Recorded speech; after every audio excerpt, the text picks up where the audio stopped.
ये हम भगवान के नाम लेते रहेंगे।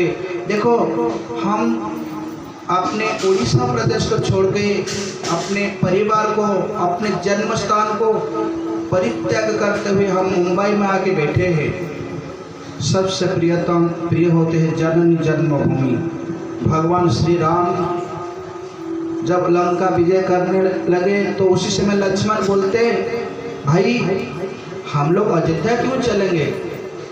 ये लंका नगरी तो सुवर्ण की नगरी है, इतने बड़े सुवर्ण राज, इसको छोड़ के क्यों हमें चले जाएंगे? अपि न रोचते सलक्ष्मण स्वर्णमयी लंका जननी जन्मभूमिश्च स्वर्गात् अपि गरीयसी। ए लक्ष्मण, मैं सुवर्णमयी लंका को नहीं चाहता हूँ, क्योंकि मेरी माँ मुझे जहाँ जन्म दिए है उस स्थान ही मेरे लिए पवित्र है, और मेरी माँ मेरे लिए सबसे उत्तम है। चाहे संसार में करोड़ों माँ हो सकता मिल जाएगा, पर जन्म देने वाला माँ से कोई बड़ा नहीं हो सकता। भगवान श्री कृष्ण भी कहीं भी जब द्वारिका में एक बार इंद्रदेव ने देखने आए, ये कृष्ण को सबसे प्यारा कौन है? देवकी ने जन्म दिए तो पर पालन करने लगी यशोदा। यशोदा कृष्ण कन्हैया जब बोलने लगे, उनके पास कृष्ण आने लगे। इसलिए जननी और जन्मभूमि के हमारा भगवान ने सबसे आदर किए हैं। हम लोग सब जननी एवं जन्मभूमि परित्याग करके मुंबई में आके बैठे हैं, पर यहाँ आए हैं सिर्फ इतना नहीं, यहाँ अपने खुशी में रहने के लिए, कुछ पाने के लिए आए हैं। कुछ छोड़े हैं तो यहाँ कुछ पाने के लिए आए हैं। ठीक है, धर्म अनुष्ठान प्रत्येक वर्ष 2 बार 3 बार होते रहते हैं, पर धर्म अनुष्ठान में हम लोग क्या सीखे हैं, यही हमें शिक्षा मिलना चाहिए। भगवान के भजन करने के लिए हमें प्रस्तुत होना चाहिए। यदि गांव में आप जाएंगे, गांव लोग सोचेंगे चलो मांस प्याज रसन मदिरा छोड़ के हमारा लड़का भगवान के भक्त हो गए, वो आपको जेल में नहीं डाल देते, अत्यंत प्रसन्न हो जाते हैं। इसलिए हमें भगवान की भजन करने के लिए अपने आप को प्रस्तुत करना पड़ता है, क्योंकि हम जननी को त्यागे हैं, जन्मभूमि को त्यागे हैं, तो यहाँ आए हैं भगवान को पाने के लिए।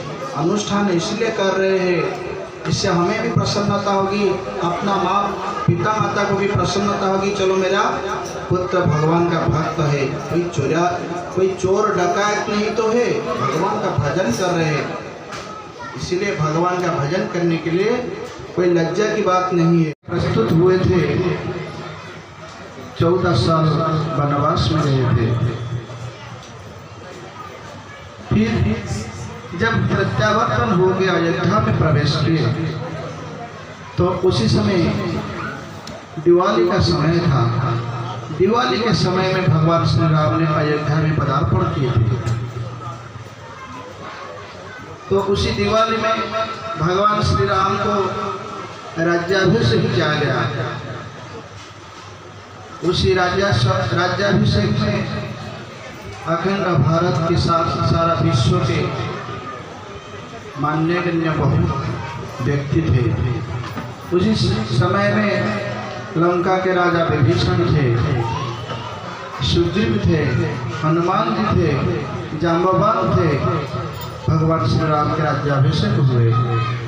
तो आज उनके जन्मतिथि पर संपूर्ण भारतवर्ष में भगवान के उत्सव को धूमधाम में पालन किया जा रहा है। हम लोग की श्री भागवत की कथा आज भी इसी उपलक्ष्य में हुए थे।